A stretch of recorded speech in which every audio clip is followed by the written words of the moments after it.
자, 오늘도 옆집 개 짖는 소리와 함께 여러분께 인사를 드리고 있는 크립토 토마토입니다. 자, 비트코인 19,000불대 위에서 안착하지 못했습니다. 지금 현재 18,800불대에서 왔다리 갔다리 하고 있는 상황. 알트코인들도 지금 힘을 쓰지 못하고 나름의 조정을 겪고 있는 그런 상황이라고 볼 수가 있겠죠. 자, 한편 어제 3만 포인트를 찍었었던 다우, 지금은 다시 미끄러진 상황이 보여지고 있고요. S&P 500은 하락, 나스닥과 금 같은 경우는 약간의 상승을 보여주고 있습니다. 국제 유가도 오르고 있고요. 반면에 미국 달러는 하락하고 있는 상황. 한편 추수감사절을 하루 앞둔 미국 같은 경우는 오늘도 암울한 소식이 나왔는데요. 신규 실업수당 청구 숫자가 70만 9천명인가 저번주보다 늘었다라고 합니다. 명절이 명절 같지 않겠네요. 미국도 그렇고 한국도 그렇고 직장을 잃으신 분들 부디 힘을 내실 수 있기를 바라면서 오늘 소식 시작해 보도록 하겠습니다. 자, 첫 번째 소식은 국내 소식인데 웬일로 긍정적인 소식이 한 가지가 나왔습니다. 국회 기획재정부는 최근 보고서를 내고 암호화폐 소득에 대한 과세를 적어도 2022년 1월 1일부터 시행을 할 것을 고려할 필요가 있다라고 지적을 했는데 여야 할 것 없이 이견이 없어가지고 암호화폐에 대한 과세 시기가 약 3개월 정도 늦춰지게 될 것이다 라고 합니다. 웬일이야? 혹시 이 사람들이 이거 매수한 거 아냐? 이 양반들 평단이 궁금해지는데요. 자, 물론 일단 결정이 나는 것은 아닙니다. 추진이 되고 있지만은 긍정적인 방향으로 흘러가고 있다라는 소식 전해드리고요. 자, 그 다음 이더리움 관련된 소식. 미국 내에서 이더리움 구글 검색량이 연중 최고치를 기록을 했다라고 합니다. 그와 동시에 이더리움 2.0 출시를 위한 스테이킹 같은 경우 59만 개였던 목표치를 훨씬 더 상회하면서 70만 개 이상이 스테이킹되는 쾌거를 거두고 있고요. 또한 비탈릭은 이렇게 이야기를 하기도 했었습니다. 나를 비롯한 이더리움 개발자들은 이더리움 네트워크 내에서 과도한 수수료 문제를 해결하기 위해서 단연간 어마어마한 노력을 기울이고 있다. 그리고 그 문제의 해결책의 첫 단계인 첫 번째 페이지가 다음 주에 런칭된다. 그 첫 번째 단계가 무엇입니까? 바로 이더리움 2.0. 드디어 다음 주에 출시가 될 수 있을 것이라고 비탈리기가 직접 본인 입으로 이야기를 했습니다. 그런 의미에서 이더리움도 펌핑 한번 주지. 자, 그 다음은 가장 신뢰받는 스테이블코인이라고 볼 수가 있는 USDC와 발행사인 서클에 관련된 소식들이 몇 가지가 있는데요. USDC가 이제 알고랜드 블록체인 상에서도 운영이 되게 될 것이며 서클 사업 관계자들은 서클의 비즈니스 계좌를 통해서 USDC를 알고 블록체인 상에서 공짜로 그리고 쉽게 보낼 수 있게 될 것이다 라고 합니다. 그리고 또한 당연히 개발자들은 이 API를 활용해서 상업 용도로서 활용할 수 있게 될 것이라고 하네요. 자, 그 다음에 또한 서클은 이번에 미국 정부와 협력하여 베네수엘라 정부와 볼리비아 정부를 우회해서 해당 국가 및 지역들의 의료기관이나 시민들에게 미국 달러를 보낼 수 있게 될 것이라고 합니다. 바로 USDC를 통해서 말이죠. 이와 같은 발표에 대해서 서클의 CEO는 이는 서클과 미국 정부와의 첫 번째 파트너십이다 라고 밝혔습니다. 자, 그 다음엔 태국 관련된 정보도 있어가지고 잠깐 가져가 봤는데요. 태국에서 가장 큰 음악 축제로 불리는 미스틱 밸리는 이번에 행사에서 현금을 없애고 대신 활용할 수 있는 토큰을 발행하겠다라고 밝혔습니다. 자, 점점 더 이 전염병과 함께 현금 없는 사회로 성큼성큼 다가가고 있다라고 볼 수가 있겠는데요. 자, 물론 이 디지털 발행 화폐에 대해서 경고의 목소리는 예전부터 있어 왔었습니다. 그런데 최근 들어서 난데없이 이런 것을 조심해야 된다는 둥 이제 막 이런 정보를 들은 사람이 경고의 목소리를 이제 높이고 있는데요. 암호화폐 투자하는 사람들이라면 웬만하면 이미 다 알고 있습니다. 그리고 CBDC랑 비트코인이랑 차이점을 먼저 생각을 해보시면 좋을 것 같아요.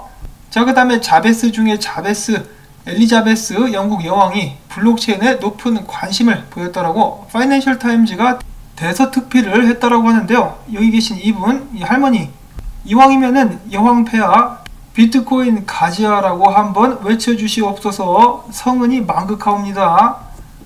자, 그 다음에 어제 저도 잠깐 언급을 했었던 미국의 차기 재무장관으로 이제 거론되고 있다라는 제닛 옐런. 폼플리아노가 이에 대해서 또 한마디 했다라고 하는데요. 제닛 옐런 같은 경우는 향후 4년에서 8년 안에 비트코인의 강력한 우군이 될 것이다 라고 이야기를 하고 있는데 제닛 옐런이 잘해서 능력이 있어서 그런 것이 아니라는 것을 조금만 읽어보면 알 수가 있겠습니다. 이 제닛 옐런 같은 경우는 돈 찍어내고 세금 걷는데 환장한 사람이다라고 제가 어제 잠깐 소개를 해드린 적이 있었는데요. 이 양반 같은 경우는 계속해서 성장을 위한 양적 완화 및 금리 인하를 주장해온 사람으로서 인플레이션을 강력하게 야기할 수 있으며 이런 환경이 비트코인을 대체 자산으로 돋보이도록 만들어줄 수 있다는 것입니다. 아주 그냥 달러 살인마가 될 수 있다는 소리인데요. 여기에 더불어 가지고 지금 현재 미국 상무부 장관에 암호화폐 친화적인 앤드류 양 씨가 임명될 수 있다라고 이야기가 나오고 있습니다. 앤드류 양 같은 경우는 이제 암호화폐 친화적인 사람으로서 널리 알려져 있으며 보편적 기본소득을 비트코인으로 지급하고 싶다는 의견을 공개적으로 밝힌 바가 있었죠. 그리고 또한 지금 현재 보시면은 보편적 기본소득에 찬성하는 사람들이 굉장히 많습니다. 자, 물론 그것을 비트코인으로 지급을 한다, 이것은 완전히 불가능한 이야기가 아닌가 싶은데, 이 보편적 기본소득 같은 경우는 실제로 적용이 될 가능성이 점점 높아지고 있습니다. 미국 내 일자리는 줄어들고 있고 사람들은 돈이 떨어져가지고 굶어야 되는 상황인데 사람들 굶기면 어떻게 되죠? 폭동이 일어나게 됩니다. 그래서 돈을 주어서 잠잠하게 만들어야 된다는 것인데요. 이런 상황에서 보편적 기본소득과 함께 제닛 옐럿이 주장하는 이 양적 완화 및 금리 인하의 환상적인 콜라보, 달러가 그냥 입에서 살살 녹는 소리가 들려오고 있습니다. 그리고 이 두 사람이 아니라 할지라도 미국 같은 경우는 달러를 지금 계속해서 찍을 수밖에 없는 구조이기 때문에 최근에 국내 뉴스를 보면은 사람들이 달러를 사들이고 있다라는 정보들을 종종 보게 되는데, 달러가 강세를 다시 띠게 될 수도 있겠습니다만은 장기적으로 봤을 때는 전망이 밝지 않다라고 생각을 하시면 되겠죠. 자, 그 다음으로 오랜만에 피터 시프가 정말 어린아이처럼 앙탈을 부리면서 이렇게 이야기를 하고 있습니다. 지금 비트코인 투자자들은 기관이 아닌 소규모 투기꾼들이다. 정말로 기관들이 인플레이션에 대해서 걱정을 한다면 비트코인이 아닌 금에 투자하기 시작할 것이다 라고 아직도 현실을 부정하는 그런 트윗을 올렸다라고 합니다. 안타깝죠. 자, 그 반면에 그의 정반대되는 의견을 가진 사람도 있는데요. 댄 타피에로 같은 경우 골드 불리온 인터내셔널의 창업자로서 금 산업에 깊이 몸을 담고 있었던 사람이었습니다. 자, 그는 최근에 비트코인 가격이 20배 이상 가게 될 것이다. 앞으로 10년간 약 15조 달러 규모의 자금이 비트코인 및 금에 유입될 수가 있겠는데, 금융기관들이 포트폴리오의 10%를 금, 그리고 5%를 비트코인에 투자하게 될 수 있다. 100조 달러의 15%인 15조 달러가 비트코인과 금에 유입될 수 있다라고 이야기를 하기도 했었습니다. 그러면서 그는 덧붙이기를 향후 금 가격 같은 경우는 5년 안에 온스당 4,000달러, 지금 현재는 1,800달러인데요. 반면에 비트코인 같은 경우는 같은 기간 20배에서 30배, 최소 20배에서 30배, 즉 30만 달러에서 60만 달러까지 급등하게 될 것이다 라고 이야기를 했습니다. 자, 이럴 때 이 여왕님께서 유튜브 켜고 라이브로 가자! 라고 한마디 외쳐주신다면 영국에 있는 모든 시민들이 비트코인을 사지 않을까. 자, 그 다음에 또 한 가지 흥미로운 트윗이 나왔다라고 합니다. CNBC 매드머니의 진행자 짐 크레이머, 굉장히 유명한데요. 매수 매도 이렇게 외치는 것으로 유명하죠. 이 사람이 최근에 이야기하기를 아직 비트코인에 투자하는 것이 늦지 않았다. 나는 항상 비트코인이 훌륭한 금의 대체 자산이 될 것이라고 믿어왔다라고 이야기를 했다라고 하는데요. 사실은 최근에 짐 크레이머가 폼플리아노와 팟캐스트를 진행을 했습니다. 그 후부터 좀 많이 바뀐 것이 아닌가 싶어요. 자, 아무튼 TV 진행자입니다. 이번 기회를 통해서 비트코인이 더욱더 많은 사람들에게 알려졌을 것이라고 생각을 해볼 수가 있겠고요. 그 다음에는 호주의 유명 자산 운용사 이 펜달 그룹이 비트코인 선물에 투자하기로 결정을 했다라고 합니다. CME를 통해서 비트코인 선물에 투자하고 있는 것으로 이미 알려져 있다라고 하는데요. 기왕이면 현물에 투자를 하지, 아니면은 GBTC라든지 재수업계의 CME에서 거래를 하고 있어요. 자, 그 다음에도 비트코인 현물 거래 소식은 아닌데 독일 증권 거래소가 자산운용사 바네크가 새롭게 출시한 바네크 벡터 비트코인 ETN 상품을 상장했다라고 합니다. 이로써 독일 투자자들은 직접 비트코인을 매입하지 않고 비트코인 파생 상품에 투자해서 수익을 얻을 수 있게 될 것이라고 하네요. 언젠가는 사람들이 법정화폐를 던지고 비트코인을 직접적으로 선택하는 그날이 하루빨리 올 수 있기를 바라봅니다. 자, 그 다음에 그레이스케일 같은 경우 최근에 운용 자산이 13조 원을 돌파했다라고 하는데요. 하루에 무려 4억 달러나 증가를 했다라고 합니다. 그러면서 그들의 자산에 비트코인을 새롭게 1874개를 추가했다라고 합니다.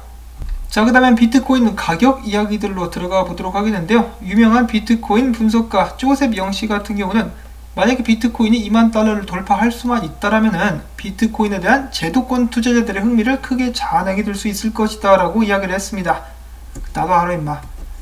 자, 그 다음에 암호화폐 전문 분석 업체죠. 센티멘트 같은 경우는 비트코인이 19,000달러를 돌파했는데 단기 조정 가능성 또한 커졌다라고 이야기를 했습니다. 그들은 덧붙여서 이야기하기를 지금 현재 암호화폐 트레이더들 사이에서는 여전히 비트코인에 대한 낙관적인 전망이 팽배하지만 과거 시세 패턴으로 봤을 때 조정기 진입이 거의 확실시된다 라고 이야기를 했는데, 지금 조정받을 시기가 어떻게 보면 지났다라고 볼 수가 있겠습니다. 조정이 나오려고 할 때마다 사서 말아 올려버리는 사람들이 있기 때문에 그런 것이 아닌가라는 생각을 해봅니다. 자, 그 다음에 마찬가지로 조정 가능성에 관련된 주장들이 계속해서 제기가 되고 있다고 하는데요. 뉴스 BTC의 분석가 아유시 찐달은 이야기하기를 비트코인 가격이 만약에 18,800달러 아래로 내려가게 된다. 그러면은 18,650 그리고 심지어는 18,000달러 선까지도 밀릴 수가 있다라고 주장을 했었고, 브라이언 켈리, 아주 그냥 이름만 들어도 이가 갈리는 브라이언 켈리 같은 경우는 비트코인 가격이 단기적으로 큰 폭의 조정을 맞이할 가능성이 있다라고 이야기를 하기도 했었습니다. 그러면서 장기적인 강세 전망은 여전하다라고 덧붙이기도 했었네요. 자, 그런데 제가 이런 모든 분석 중에서 가장 귀를 기울이는 사람 같은 경우는 찰스 에드워즈입니다. 최근에 계속해서 비트코인 전망을 단기적으로 100% 맞췄었거든요. 제가 기억하기로 12,000달러서부터 시작해가지고 14,000달러, 6,000달러 이렇게 올라오면서 사람들이 조정 오게 될 것이다 라고 이야기했을 때도 아니다, 더 간다 라고 이야기를 했었는데 쭉 더 올랐어요. 그랬던 그가 이야기하기를 약 3주 전만 해도 비트코인이 지금 시세보다 4,500달러 아래에서 거래가 되고 있을 때까지만 해도 우리는 19,200달러까지 비트코인이 강하게 올라갈 수 있을 것이다 라고 사람들에게 알려주었었는데, 반면에 요즘 같은 경우는 좀 조심해야 될 시기이다 라고 이야기를 해주고 있었습니다. 아무래도 이 강력한 저항선으로 보고 있는 것 같죠. 그래서 한 번에는 못 뚫고 더블탑 찍고 이제 컵앤 핸들을 그리든지 횡보를 하든지 해가지고 조정 후에 뚫게 되지 않을까라고 예상을 하고 있는 것 같습니다. 자, 그 외에 비트코인 분석 같은 경우는 최근에는 많은 분석이 나오고 있지는 않은 상황입니다. 다들 알트코인에 정신이 팔려 있더라고요. 다만 막연하게 이제 전고점을 테스트하러 가게 될 것이다라고 이야기는 하고 있는 상황. 이런 상황 속에서 조시리저는 이야기하기를 비트코인은 안정적으로 이 상승 채널 안에서 가격들이 움직이고 있기 때문에 약간 하락하는 거 나는 크게 신경 쓰지 않는다라고 이야기를 했습니다. 그러면서 비트스탬프 같은 경우는 전고점이 19,666달러에 위치를 하고 있다고 하네요. 이 정도는 한 번만 좀 쏘면은 넘어갈 수 있을 것 같은데, 자, 과연 어떻게 될지 지켜보도록 하겠습니다. 자, 그리고 비트코인 및 암호화폐 시장의 심리 상태 같은 경우는 어느샌가 94포인트까지 다시 올라왔습니다. 자, 과연 비트코인이 전고점을 뚫으면서 혹은 터치를 하면서 이 탐욕지수 또한 94를 넘어서 95, 96까지 올라가게 될 수 있을지, 아니면은 사람들이 걱정하는 조정이 오게 될 것인지 계속해서 지켜보도록 하면서 저는 오늘 영상을 여기서 또 마무리를 짓도록 하겠습니다.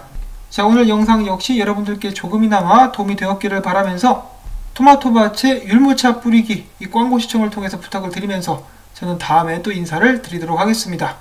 안녕히 계세요.